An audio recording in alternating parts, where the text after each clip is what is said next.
Boa noite a todos.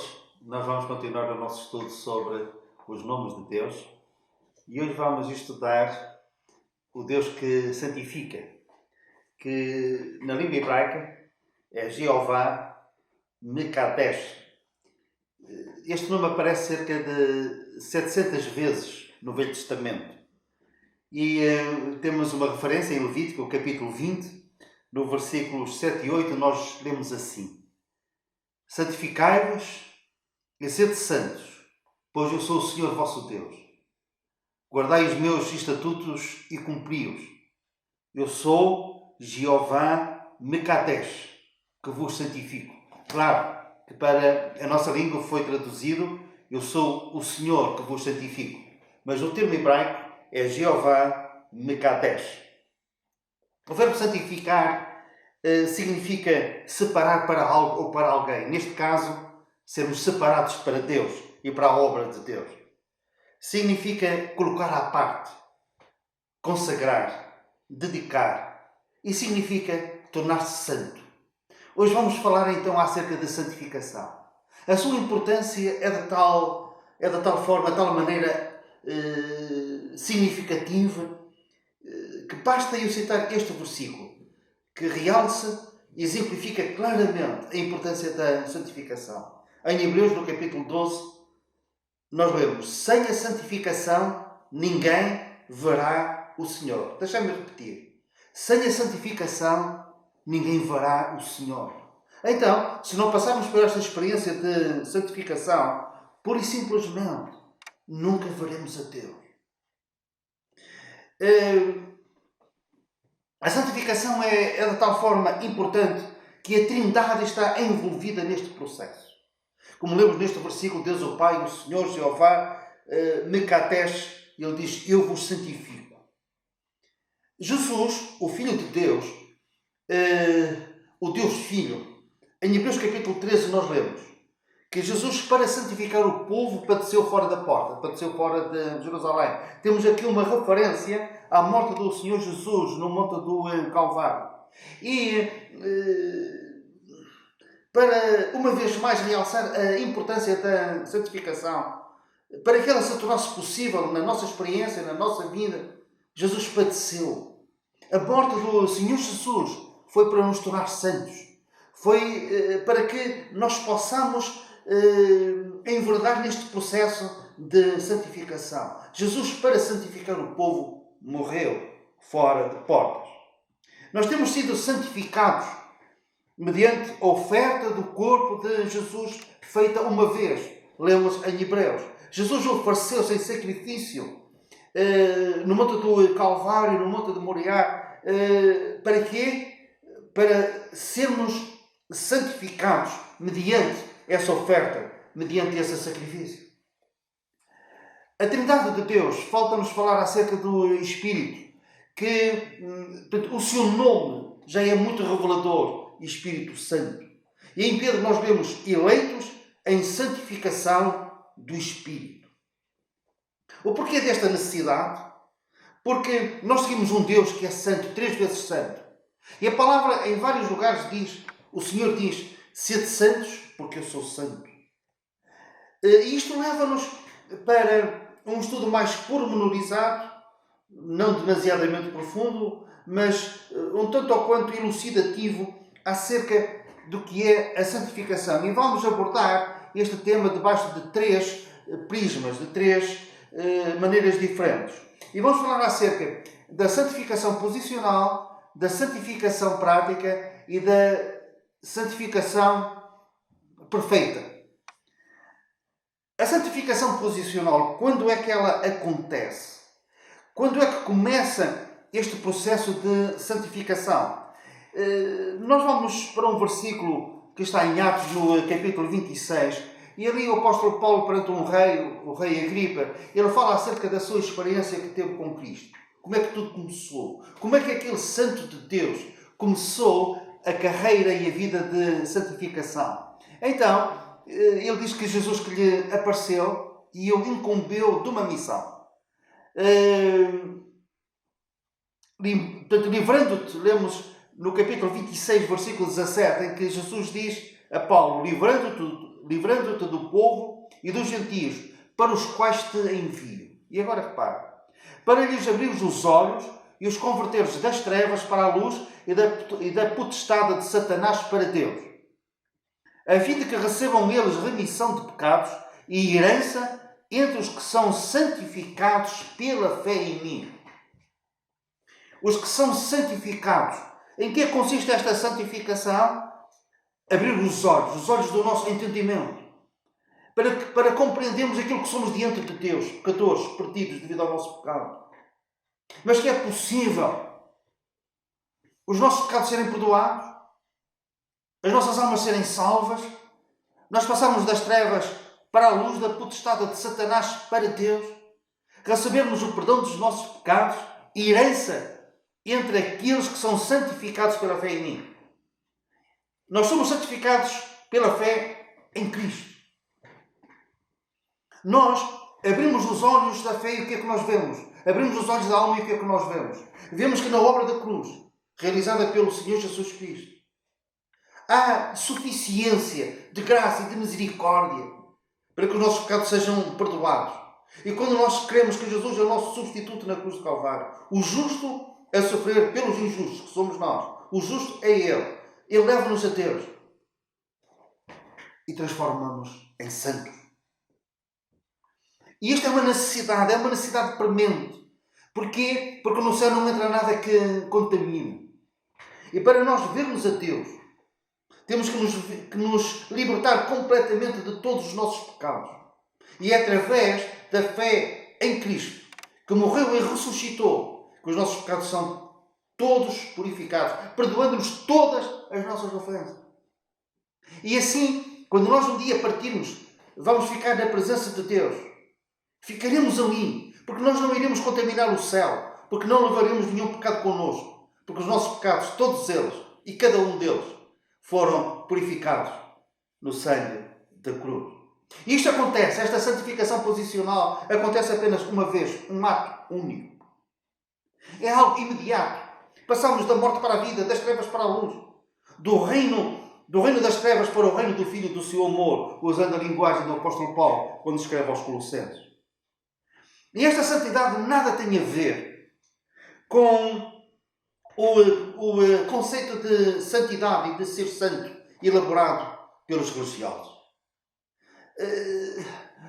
Em suma, dizem que alguém que eventualmente tenha feito um milagre, não vamos entrar nesse capítulo e acerca da veracidade e da realidade desses milagres, mas mesmo que tenha acontecido, é alguém que fez pelo menos um milagre, tem uma vida devota, uma vida religiosa devota, é alguém que faz o bem, que fez algo impactante na sociedade, na vida de pessoas, e após a morte, decorridos alguns anos, ele é considerado santo com uma cerimónia de pompa e de circunstância.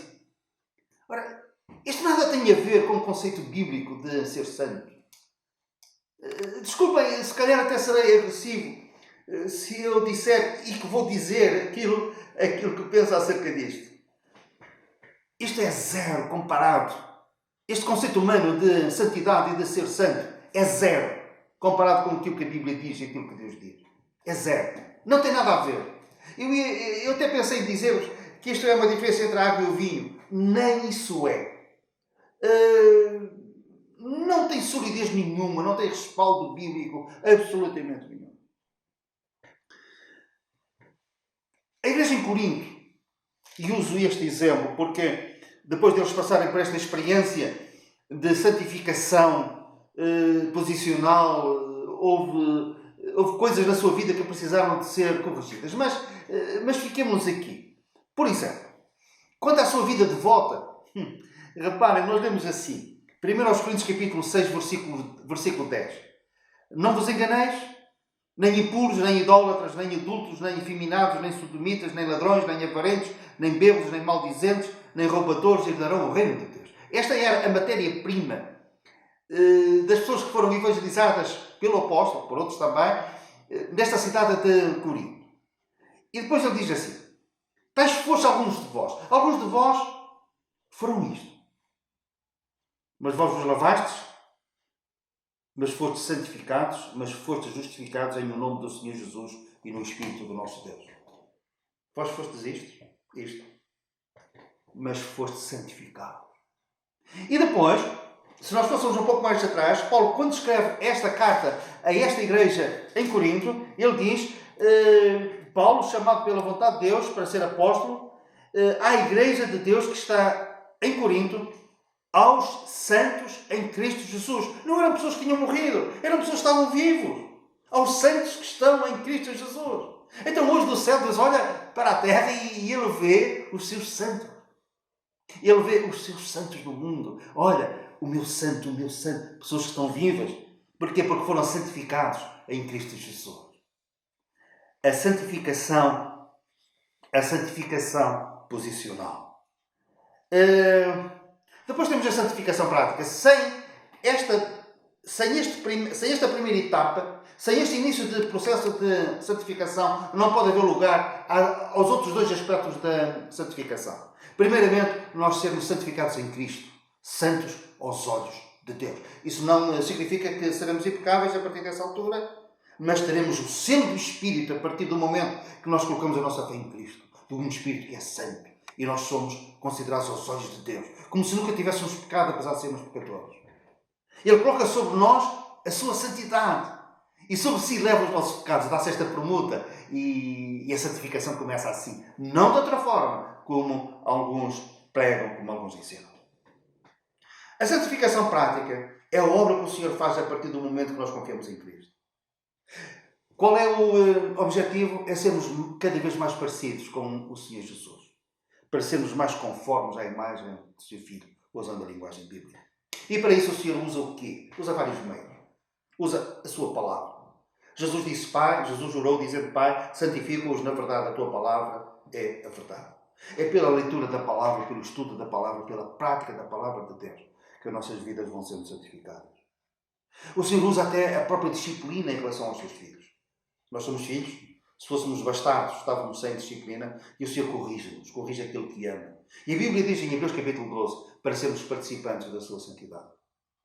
Então o Senhor repreende-nos, usa circunstâncias, usa pessoas nessa repreensão, que em nós produz tristeza,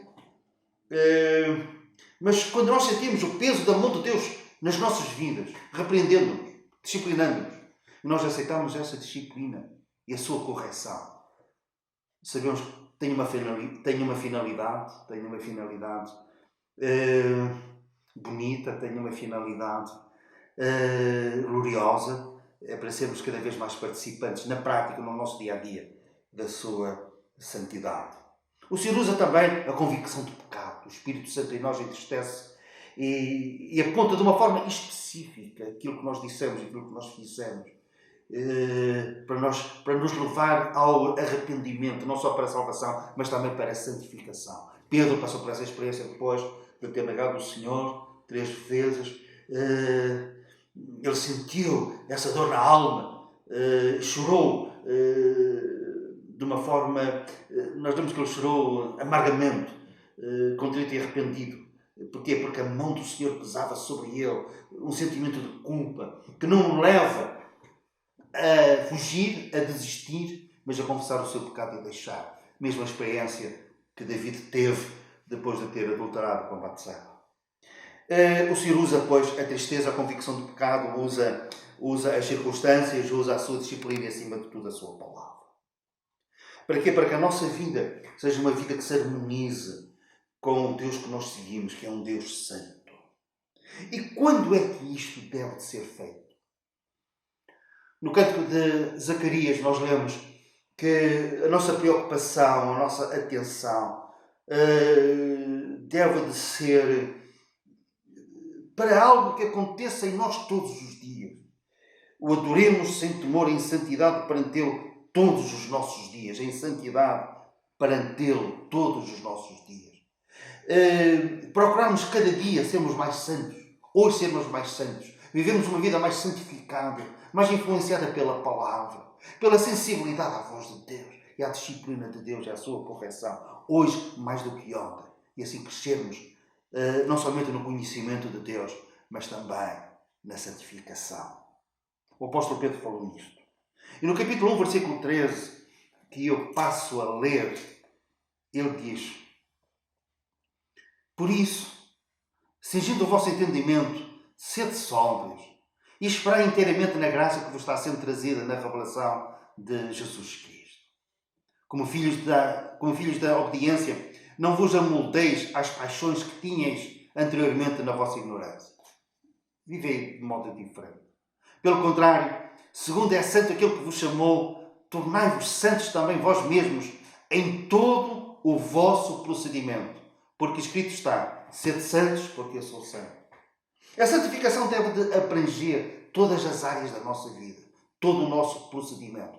Por isso é que também, quando Paulo escreve aos Tessalonicenses no capítulo 5, versículo 23, nós lemos assim: e o Deus de paz vos santifique em tudo, no vosso espírito, na vossa alma e no vosso corpo. Em tudo. Não haver compartimentação da nossa vida. Há áreas em que nós deixamos que a mão de Deus exerça a sua influência, que a sua palavra exerça a sua influência, mas termos compartimentos vedados, fechados a 7 chaves, e dizemos: Senhor, aqui tu não entras, aqui tu não mudas, aqui tu não transformas, aqui tu não santificas. Não. É o espírito, a alma e o corpo, sem compartimentação. Outra versão diz: o Deus de paz, Ele próprio vos santifica em tudo. Ele próprio. Jeová é um Kadesh. Ele próprio. O Deus de paz vos santifica em tudo. O Espírito é a área mais nobre do nosso ser. A área mais nobre. Ele estabelece o nosso relacionamento com Deus, a nossa adoração. O Pai busca adoradores, disse Jesus, que o adorem em espírito. Em espírito. A nossa alma é a sede dos nossos sentimentos, das nossas emoções. Como é que a nossa alma pode ser santificada? Por exemplo, um sentimento. Alguém nos fez alguma coisa, até injustamente, que nós temos a consciência nítida de que não fizemos e nem merecíamos ser tratados assim. E às vezes é por aquilo que nós amamos, é por aquele a quem nós demos tudo o que tínhamos e aquilo que nós podíamos dar. Demos a nossa amizade, demos o nosso coração, se calhar até demos também o nosso dinheiro, ou contribuímos para as suas necessidades financeiras. Lavamos os seus pés. E quando estávamos precisamente nessa posição a lavar os seus pés, estávamos mais em jeito. E Ele nos deu um pontapé. Com o pé que nós estávamos a lavar. É natural, mas não é espiritual. Mas é natural que na nossa alma brota uma raiz. A Bíblia chama a raiz de amargura. Que se nós não tivermos cuidado, nos vai perturbar e vai contaminar outros à nossa volta. Como é que eu opero a santificação da minha alma quanto a essa raiz de amargura? Como é que ela pode ser arrancada, neutralizada completamente? Eu digo: Senhor, eu tenho este sentimento que eu não consigo mudar, mas eu entrego aos teus cuidados. Senhor, eu não quero ser assim. Eu quero perdoar. Dá-me graça para eu perdoar. Derrama o teu amor de uma forma abundante na minha alma. Um amor que vem de ti, que me leva a perdoar. Sem ressentimento. E dá-me uma oportunidade para eu fazer bem, outra vez, a essa pessoa que me deu o pontapé com o pé que eu estava a lavar. O corpo, santificar o corpo. O apóstolo Paulo disse: subjugo o meu corpo. Eu reduzo à servidão. Com que propósito? Eu não faço aquilo que o meu corpo quer e pede. Se ele quer pecar, eu digo que não, eu resisto. O meu corpo não é para a prostituição. A palavra de Deus diz que o nosso corpo não é para a prostituição. Eu apresento o meu corpo todos os dias em sacrifício vivo, santo e agradável a Deus. Eu apresento o meu corpo. Para quê? Para viver uma vida santa. É o meu culto racional. Outra versão diz: é o vosso culto espiritual. Eu não me conformo com este mundo.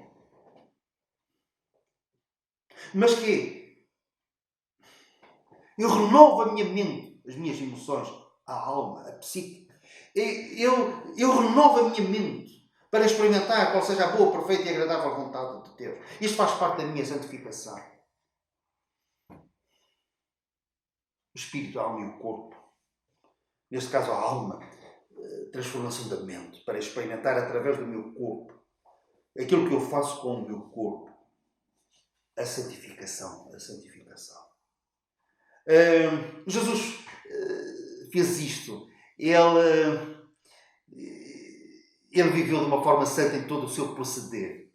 E reparem nisto, por exemplo, na cruz ele disse: Pai, nas tuas mãos entrego o espírito, a alma e o corpo. Quanto à sua alma, no Getsemane ele disse, ao visualizar aquilo que se ia passar horas após ele estar ali naquele lugar, ele disse: a minha alma está profundamente triste até à morte. Alma, sentimentos, tristeza, profundamente triste até à morte. Mas como é que ele santificou a alma? Como é que a sua alma entrou neste processo e viveu neste processo de santificação? Quando ele disse: mas se ele faça-se não a minha, mas a tua vontade.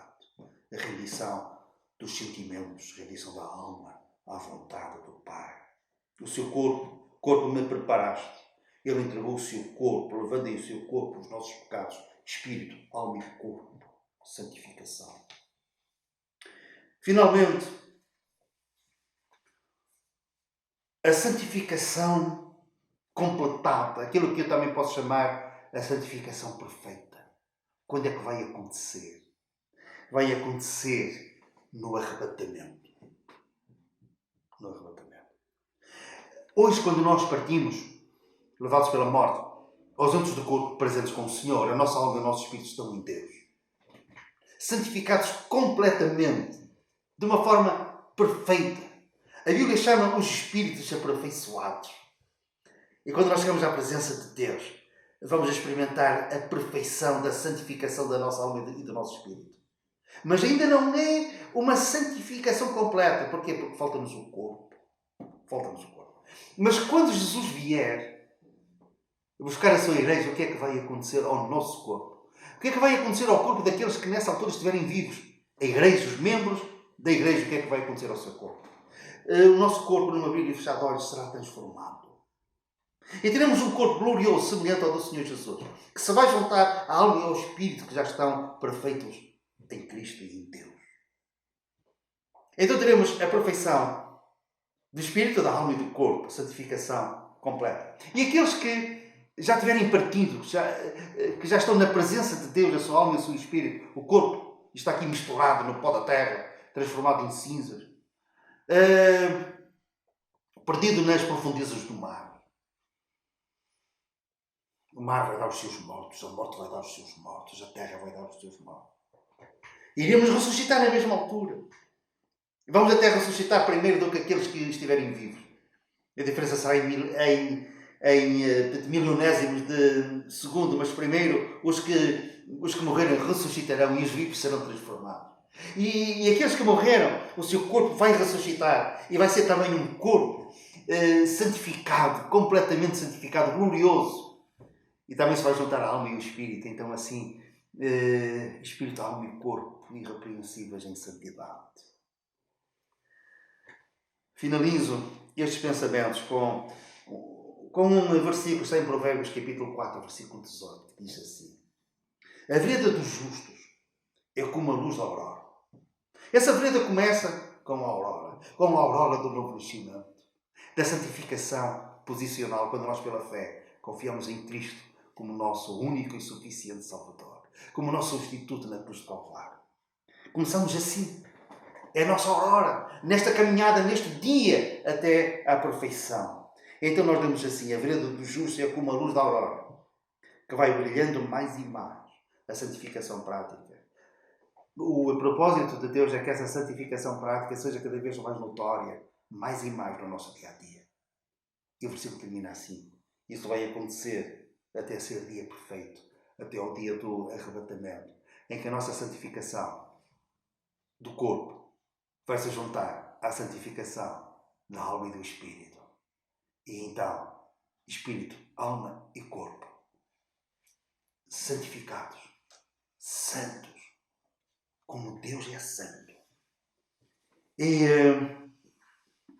vai-se cumprir esse imperativo e esse mandamento de Deus: sede santos, como o vosso Pai que está nos céus é santo. E quem nos santifica? Eu, o Senhor, Jeová Mekadesh, o Deus que vos santifica. Louvamos o Senhor, o nosso Deus, porque entre outras coisas, Ele não somente é santo, 3 vezes santo, mas pela sua graça também nos faz santos, também nos santifica. Espírito, alma e corpo. Irrepreensíveis em santidade diante dele e para ele, para a sua glória e para a nossa bênção eterna. Que o Senhor abençoe e santifique cada um de nós. Amém.